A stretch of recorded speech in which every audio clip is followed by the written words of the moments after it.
La violencia sexual son actos agresivos que se manifiestan de forma física, moral o psicológica.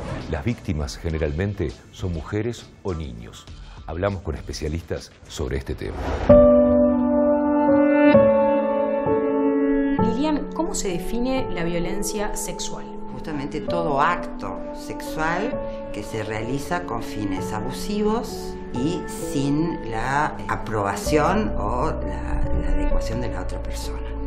Y después sobre eso tenés gradientes, ¿no? Desde la violencia o la violación grupal por personas externas en un ámbito público al acoso, el abuso, el sometimiento en una relación privada, sostenida, afectiva, ¿no? O sea, en toda esa dimensión te encontrás con distintas formas de violencia sexual que no siempre están identificadas y muchas de ellas están incorporadas como parte de las prácticas habituales.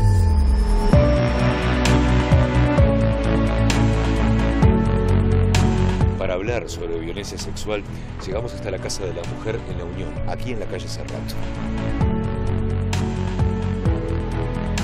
¿Cuánto ha tenido que adaptarse esta organización a la realidad actual?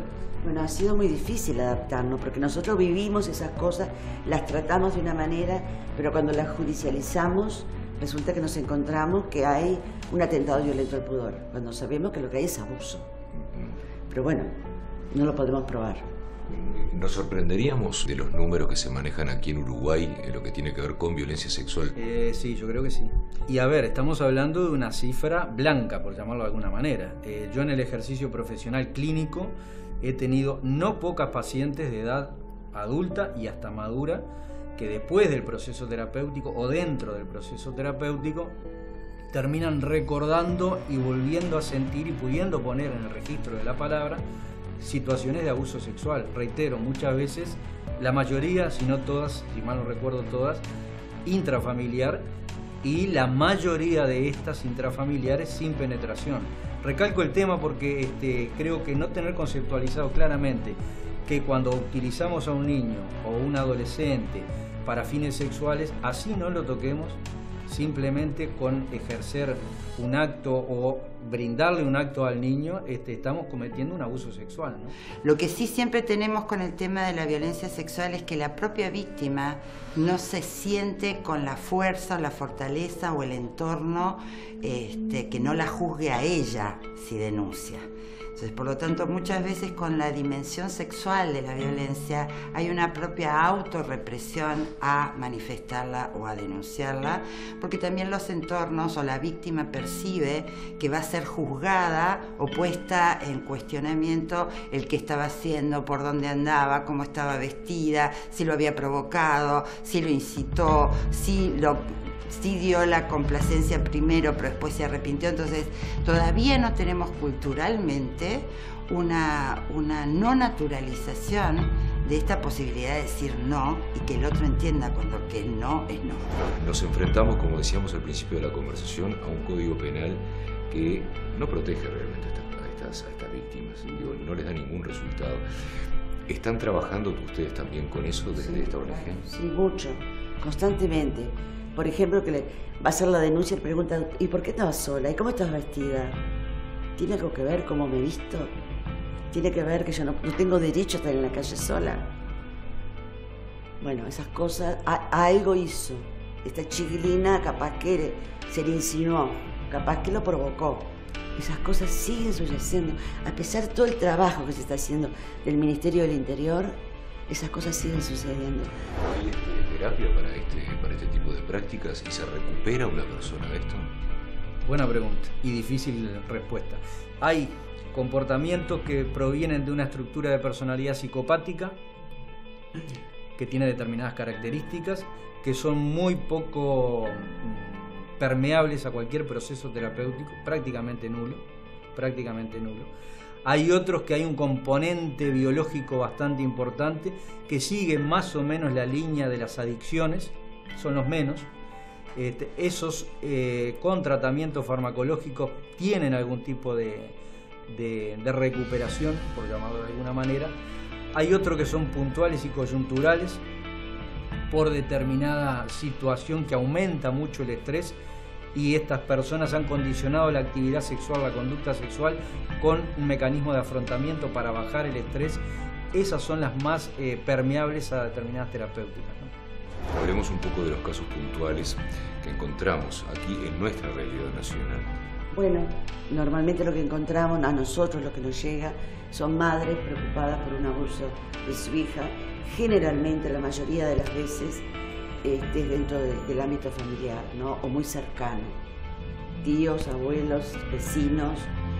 Yo fuera de cámara decía que bueno, que vimos con mucho beneplácito ahora la cámara Gesell, ¿no?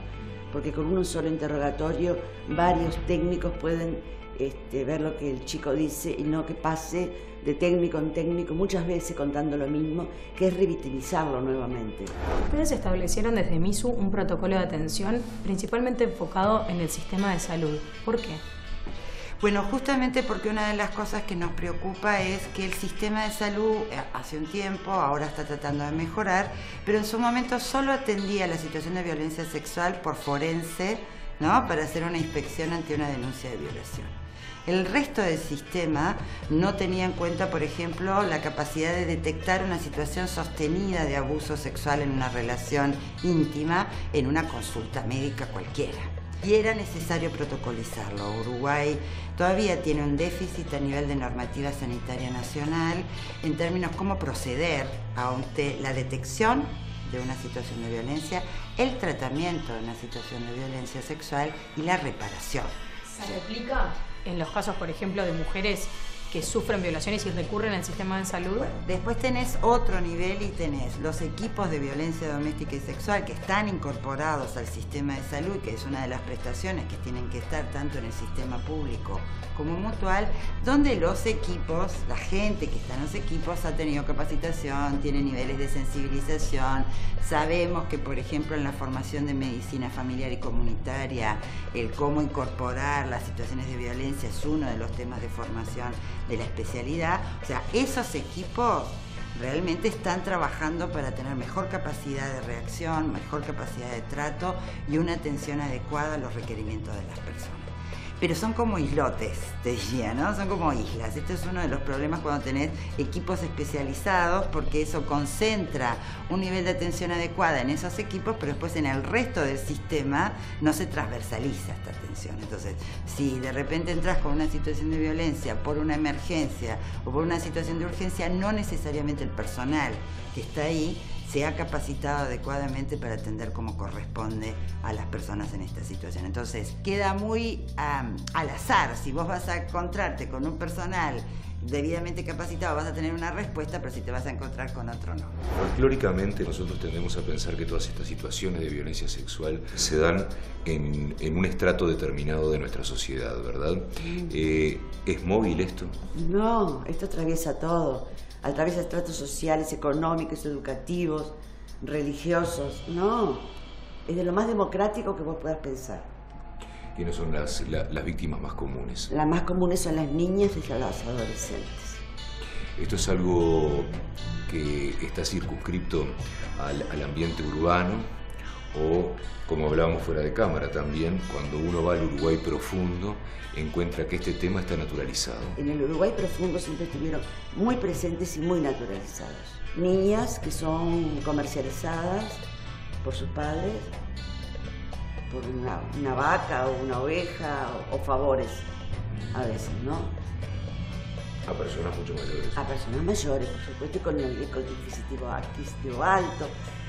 El derecho de pernada, hasta hace muy pocos años, existía en el interior del país. No sé si no sigue existiendo. ¿Cuál es? Contámelo, por favor. Bueno, es la primera noche de bodas que tiene el patrón de la estancia con la chica que se casa.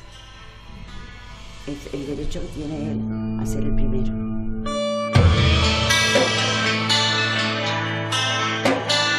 Las intervenciones institucionales está bien cuando hay el acto delictivo, pero la promoción y prevención se cambia con la participación de todos. ¿Cómo hablamos de estos temas en casa? cómo trabajamos con nuestros hijos e hijas en realmente fomentar una sexualidad saludable, pero también respetuosa y protegida. Cómo trabajamos en esta manera de que cuando alguien está en situación de vulnerabilidad, el entorno tiene que protegerla y no abusarse de ella. O sea, mujeres porque están alcoholizadas son violadas. En lugar de que el entorno diga, ay, esta muchacha está mal, tratemos de llevarla a su casa para que no le pase nada. Casi que se vuelve una razón de justificación en que si estaba de noche, si estaba sola, si se había tomado algo o si estaba de pollera corta, casi que se vuelve una razón que justifica la actitud violenta del entorno. Entonces, esto es un cambio cultural.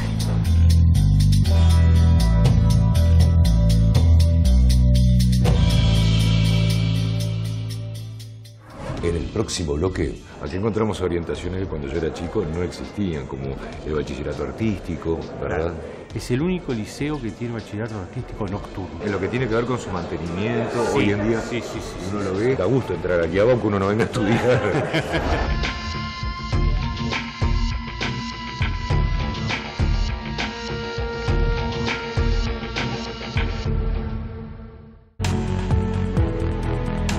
¿Cuánto ha tenido que adaptarse esta organización a la realidad actual? Bueno, ha sido muy difícil adaptarnos porque nosotros vivimos esas cosas, las tratamos de una manera, pero cuando las judicializamos resulta que nos encontramos que hay un atentado violento al pudor, cuando sabemos que lo que hay es abuso. Pero bueno, no lo podemos probar. Nos sorprenderíamos de los números que se manejan aquí.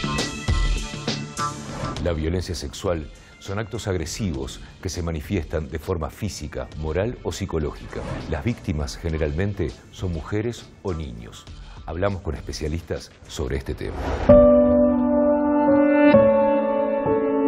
Lilian, ¿cómo se define la violencia sexual? Justamente todo acto sexual que se realiza con fines, ¿no? O sea, en toda esa dimensión te encontrás con distintas formas de violencia sexual que no siempre están identificadas y muchas de ellas están incorporadas como parte de las prácticas habituales.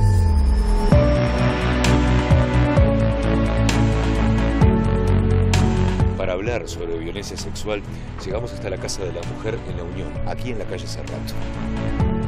Aquí en Uruguay, en lo que tiene que ver con violencia sexual. Sí, yo creo que sí. Y a ver, estamos hablando de una cifra blanca, por llamarlo de alguna manera. Yo en el ejercicio profesional clínico he tenido no pocas pacientes de edad adulta y hasta madura que después del proceso terapéutico o dentro del proceso terapéutico terminan recordando y volviendo a sentir y pudiendo poner en el registro de la palabra situaciones abusivos y sin la aprobación o la adecuación de la otra persona. Y después sobre eso tenés gradientes, ¿no? Desde la violencia o la violación grupal por personas externas en un ámbito público al acoso, el abuso, el sometimiento en una relación privada, sostenida, afectiva.